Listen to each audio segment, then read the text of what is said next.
जब दुनिया में कहा जाता था पुरानी पेंशन नहीं बहाल होती, तब हमने संघर्ष किया। जब लोग कहते थे कि ये नहीं हो सकता तो मुझे ऐसा लगता था कि अब इसको ज़रूर करना है। और कांग्रेस ने शायद उसी कॉर्पोरेट लॉबी के दबाव में इन चीज़ों को किया। लेकिन मैं आपसे बताना चाहता हूँ, शायद कांग्रेस की बहुत बड़ी राजनीतिक भूल है कि समाजवादी पार्टी जो लगातार इसकी पक्षधर रही है, उसने अपने घोषणा पत्र में रखा है। क्योंकि मुद्दों एक जाति ने 500 गोलीबंदी कर ली, पीछे पीछे घूम रहा है। क्योंकि जाति की भाषा उसको समझ में आती है, धर्म की भाषा समझ में आती है, लेकिन मुद्दों की भाषा नहीं समझ में आती है। उससे ज़्यादा तेज होगी। और अब तो चरित्र खुल रहा है लोगों का। अटेवा लगातार पुरानी पेंशन बहाली को लेकर संघर्ष करता रहा है। हमारे साथ बात करने के लिए संगठन अध्यक्ष विजय कुमार बंधु जी हैं। बंधु जी, इस बार क्योंकि लोकसभा चुनाव है और ये लग रहा था कि रामलीला मैदान की रैली के बाद लोगों ने जो भीड़ देखी थी उससे ज़्यादा सीरियस पॉलिटिकल पार्टियां लेंगी आपकी मांग को, पुरानी पेंशन को, लेकिन नेशनल पार्टियां उतना सीरियस नहीं दिखी। नहीं, ऐसा नहीं है कि वो सीरियस नहीं हैं, सीरियस हैं। लेकिन मैं आपको बताऊं, इससे लड़ाई हमारी कोई छोटी मोटी लड़ाई नहीं। इस बात को मैं समझता हूं, ये पार्टियों का, नेताओं का सवाल नहीं है, ये उद्योगपतियों का सवाल है, कॉर्पोरेट जगत का सवाल है। वो चाहे कोई भी पार्टी हो जो इलेक्टोरल बॉन्ड से प्रभावित होगी, कम या ज़्यादा, निश्चित रूप से वो जनवादी मुद्दों के साथ नहीं होगी। और पुरानी पेंशन क्योंकि सामाजिक सुरक्षा है और वो उन गरीब गुरबा किसान मजदूर और जो निम्न और मध्य वर्ग के हैं उनसे प्रभावित चीज़ें हैं, इसलिए जो एक लॉबी है, कॉर्पोरेट लॉबी, वो किसी भी पार्टी को इन जनवादी मुद्दों पर नहीं आना चाहती। और कांग्रेस ने शायद उसी कॉर्पोरेट लॉबी के दबाव में इन चीज़ों को किया। लेकिन मैं आपसे बताना चाहता हूँ, शायद कांग्रेस की बहुत बड़ी राजनीतिक भूल है जो इस तरह किया है। हाँ, मुझे आज खुशी है कि समाजवादी पार्टी जो लगातार इसकी पक्षधर रही है, उसने अपने घोषणा पत्र में रखा है। मैं समाजवादी पार्टी को और उनकी मुखिया माननीय अखिलेश यादव जी का बहुत बहुत धन्यवाद और शुक्रिया अदा करता हूँ। नहीं, मैं इसलिए कह रहा हूँ कि जैसे छोटे छोटे नेता आते हैं किसी क्षेत्र से और ये कहते हैं कि हमारे पास 1 लाख वोट है और पार्टियां उनको ले लेती हैं, वाहवाही करती हैं। आपके पास दसियों लाख लोगों ने देखा कि रामलीला मैदान में लोग आए, उसके बाद भी क्यों जो कर्मचारियों की एक पेंशन की मांग है उसको क्यों नहीं सीरियस ले रही? ना सरकार ले रही, ना बाकी नेशनल पार्टियां ले रही। मैं ये जानना चाहता हूँ। देखिए, हमारे देश की जो भारतीय राजनीति की व्यवस्था है वो जाति धर्म आधारित है और हर व्यक्ति को जाति और धर्म समझ में आता है। मुद्दों की राजनीति कभी इस देश ने समझा नहीं। और ये जो हमारा है, जिसे शिक्षा है, चिकित्सा है, रोजगार है, सामाजिक सुरक्षा, ये मुद्दों की है। तो मुद्दों की राजनीति को इस देश को समझाना पड़ेगा। और मैं इस बात को कई बार कहा कि जाति और धर्म से नेताओं का फायदा हुआ है, जनता का नहीं फायदा हुआ। जिस दिन मुद्दों की राजनीति होने लगी उस दिन जनता का फायदा होता है। और ये बुद्धिजीवी तबके को, राजनीतिक दलों, नेताओं को मुद्दों की राजनीति पर लाना पड़ेगा, उनकी उस पटरी पर लाना पड़ेगा। ये बुद्धिजीवियों की जिम्मेदारी है। और इसीलिए जो आपने कहा कि संख्या होने के बाद भी, क्योंकि मुद्दों एक जाति ने 500 गोलीबंदी कर ली, पीछे पीछे घूम रहा है। क्योंकि जाति की भाषा उसको समझ में आती है, धर्म की भाषा समझ में आती है, लेकिन मुद्दों की भाषा नहीं समझ में आती है। लेकिन आने वाले समय में ये देश मुद्दों की राजनीति पर आएगा। अब जैसे अभी स्थिति ये है कि अभी ये था कि भाई वोट फॉर ओपीएस पूरे जो देश में है एक बात होगी, लेकिन अब समाजवादी पार्टी ने यहाँ तो शामिल किया, कांग्रेस ने शामिल किया, तो जिस प्रदेश में जो पार्टी शामिल करेगी उस पर आप जाएंगे? देखिए, जो हमारी बात करेगा हम उसकी बात करेंगे, ये हमारा खुला ऐलान है। जो हमारी बात नहीं करेगा हम उसकी बात नहीं करेंगे। और क्यों ये बात मैं कह रहा हूँ? क्योंकि बाबा भीमराव अम्बेडकर साहब ने हमें राइट दिया है। हमारा वोट है, हम किस मुद्दे पर वोट देना चाहते हैं, ये हमारा राइट है ना। वोट भी हमारा राइट है और हम किस मुद्दे पर देना चाहते हैं। तो जो पार्टी शामिल करे उसके साथ शामिल होंगे, उसके मुद्दे के साथ शामिल होंगे, उसके साथ में खड़ी दिखेंगे। जो नहीं शामिल करेगा निश्चित रूप से विरोध में जाएगा और उसका नुकसान झेलेगा। और मैं तो आपसे कहना चाहता हूँ कि सारे राजनीतिक दलों को इस पर विचार करना चाहिए। एक जनवादी मुद्दा है, देश का अर्धसैनिक बल पुरानी पेंशन से वंचित है। आप दुनिया भर की बातें करते हैं, देश की बातें, सेना की बातें, क्या फ़ायदा है?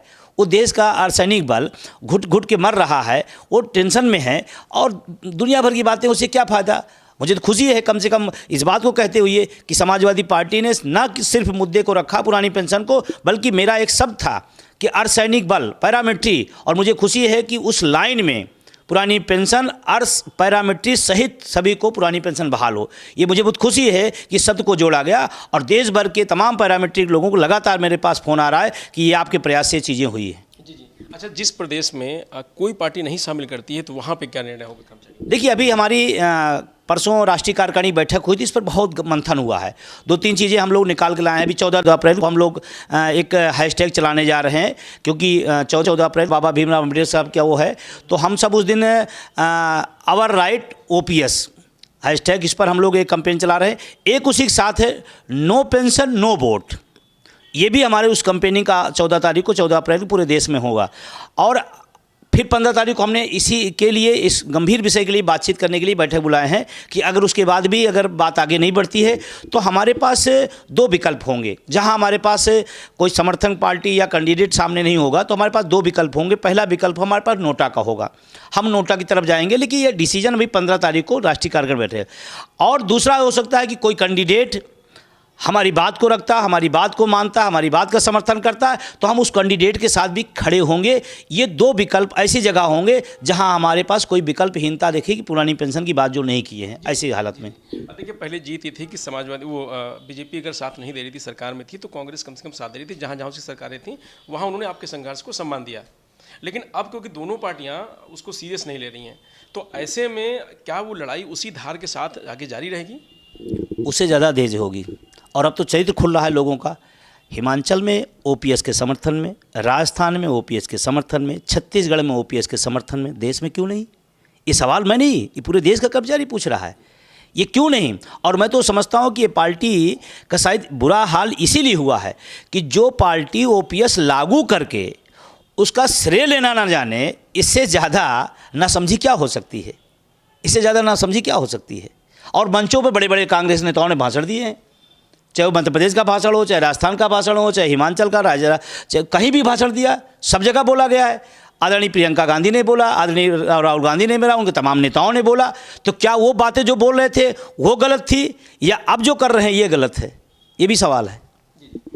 क्या बीजेपी या मोदी जी या योगी जी या जहाँ जहाँ सरकारें हैं, ये लोग पुरानी पेंशन से क्यों डर रहे हैं? बात ही नहीं करना चाहता कोई?